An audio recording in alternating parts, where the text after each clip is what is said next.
생각대로 수익이 나질 않아 고민하고 있진 않나요? 혼자 힘으로만 해내겠다는 것은 해가망신의 지름길이 됩니다. 의심을 버리고 전문가의 말을 듣는다면 로또보다 더 맘먹는 주식대가겠군. 바로 눈앞에 펼쳐질 것입니다.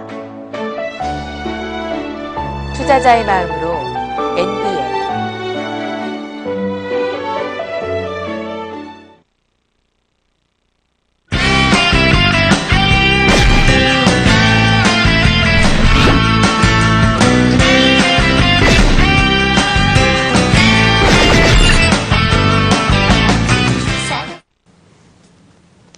안녕하세요. 박준호입니다. 주식시장은 모든 투자 대상 중에서 가장 좋은 수익을 낼 수 있는 시장입니다. 그럼에도 불구하고 대부분 투자자들은 시장을 읽을 줄 모르기 때문에 투자의 요령을 몰라서 주식 투자에서 대부분 실패합니다. 만약에 시장을 읽을 줄 안다면 주식 투자는 가장 좋은 수익을 내는 곳이기 때문에 반드시 여러분은 성공하실 수가 있습니다. 오늘의 시장의 흐름을 읽어내면 바로 내일의 투자 전략이 보입니다. 오늘 시장 흐름을 읽고 여러분에게 투자 요령을 가르쳐 드리죠. 오늘 시장부터 한번 보겠습니다. 1월 8일 오늘의 시장 특징 짚어보겠습니다. 먼저 주가지수부터 확인해 보겠는데요.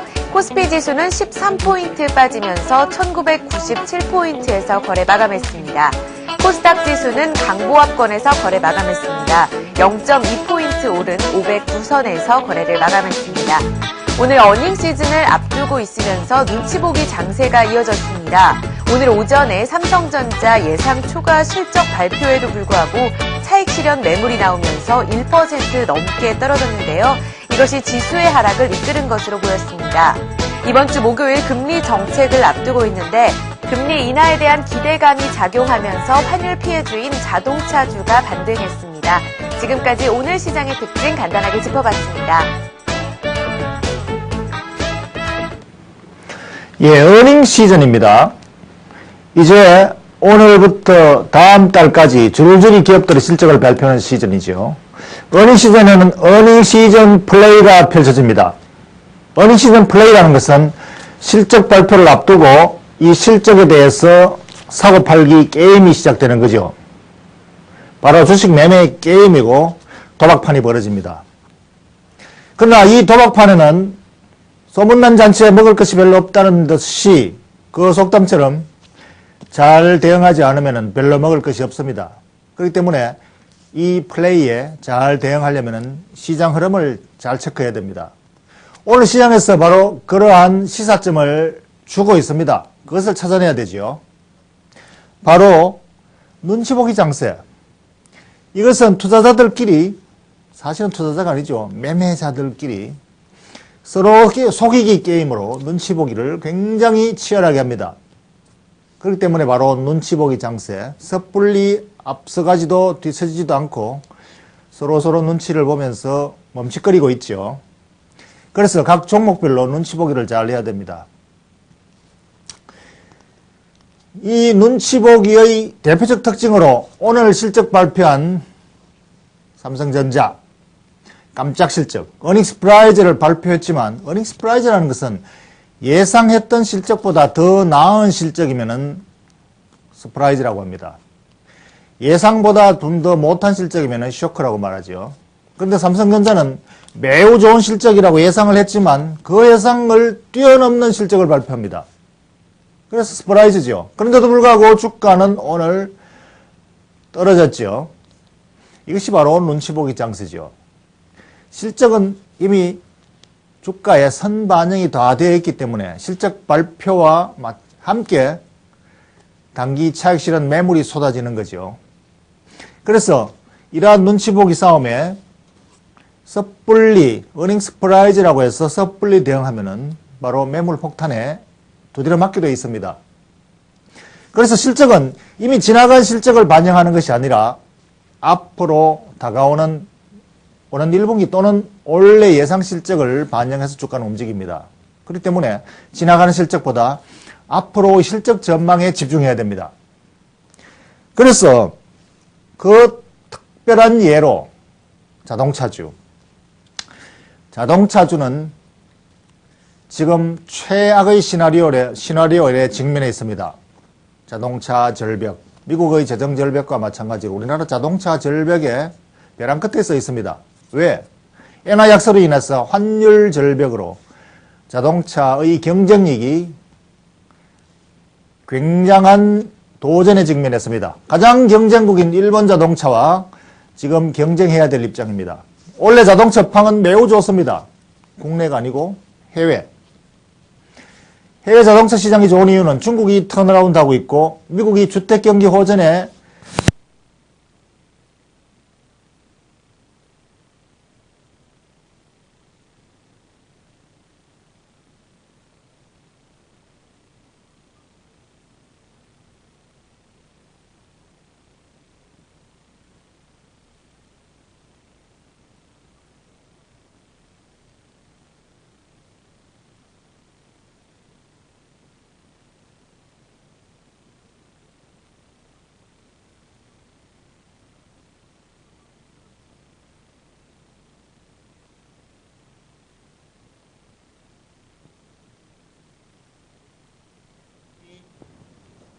인하 가능성을 가지고 주가가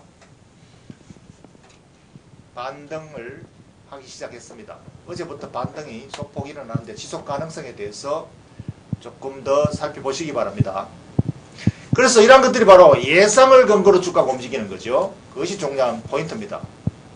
그래서 어닝 시즌 플레이에 어떻게 실제적으로 대응해야 될지 사례로 오늘의 기업을 한번 보시죠.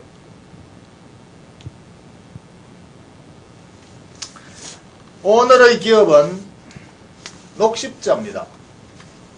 녹십자를 오늘의 기업으로 선택한 이유는 어닝 시즌 플레이를 어떻게 해야 되는지 하나의 사례를 보여주기 위함입니다.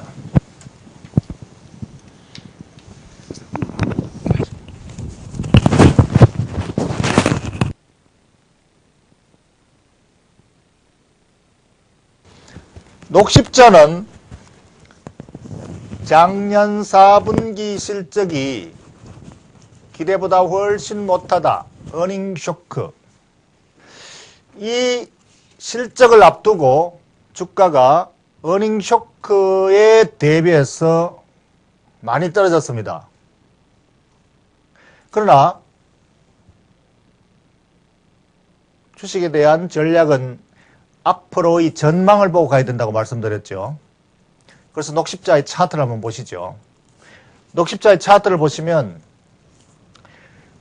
가장 우측에 최근의 주가 흐름이 나와 있습니다.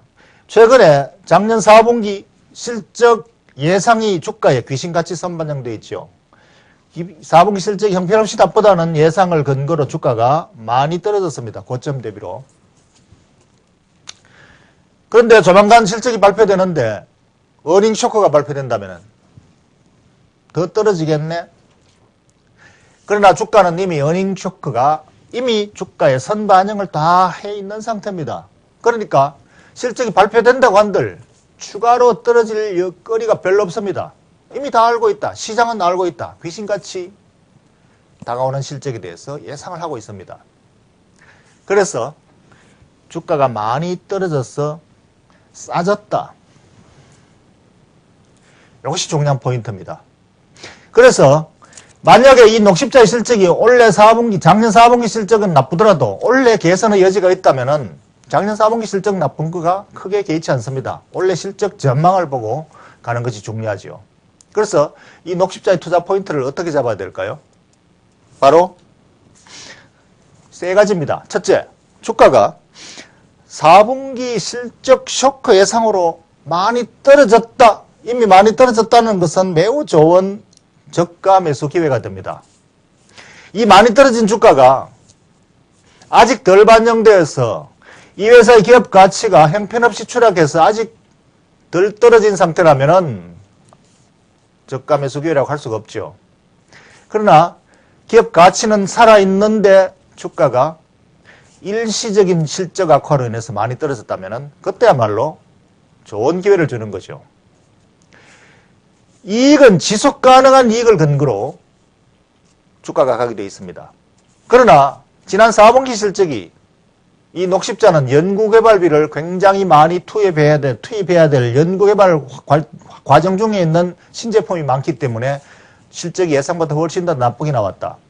이것은 미래 실적을 훨씬 더 좋게 하기 위한 비용 지출이죠. 연구개발비 지출. 이 때문에 실적이 많이 떨어졌다면 미래 실적이 더 좋아질 희망이 있는 거죠. 그래서 바로 싸게 살 수 있는 기회다. 이렇게 판단하는 겁니다. 두 번째, 복지 예산 증가로 인해서 신정부가 제약회사에 대한 시장을 훨씬 더 환경을 좋게 만들어 놓고 있습니다. 그래서 복지 예산 투여로 인해서 제약 수요가 늘어난다면 제약회사의 납품이 늘어나겠죠. 그래서 원래 제약업계 시장 상황이 상당히 좋습니다. 업황이 좋다 이 말이지요. 이 좋은 업황에 녹십자는 아주 독보적인 시장 지위를 가지고 있습니다. 그렇기 때문에 업황이 좋은데 다른 제약사에서 시장을 빼앗길 염려가 별로 없는 매우 가치가 있는 우량회사지요. 그렇기 때문에 업황이 좋아지기 때문에 앞으로 실적이 좋아진다. 그래서 지금 매수 기회가 된다는 거죠. 그리고 세 번째, 그럼에도 불구하고 현재의 주가 상태가 실적에 대비해서 아직까지 여전히 높은 상태라면 별로 메리트가 없습니다. 그러나 원래 실적 예상 근거로 한 PER 수준이 녹십자가 16배, 제약업종 전체 평균 최바닥 수준에 근접해 있습니다. 그러니까 기업 가치 측면에서도 저가 수준, 저점 수준이죠.